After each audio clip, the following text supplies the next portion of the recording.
kanilang ano to, lanay or ano. Ito may garden kami to. Diyan kami nagsasampay.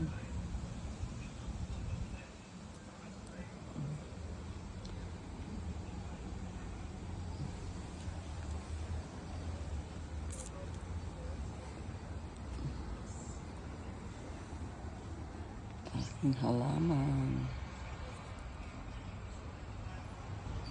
Lumaki kaya avocado dito sa Japan. May avocado kung itinanim. Ayan, tumubo siya na. Ayan, dalawang avocado. Isa persimmon.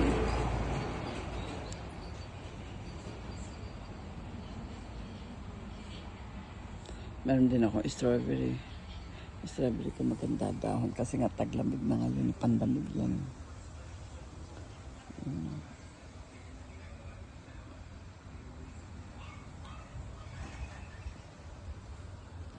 Ayun, tutubi. Ang laking tutubi.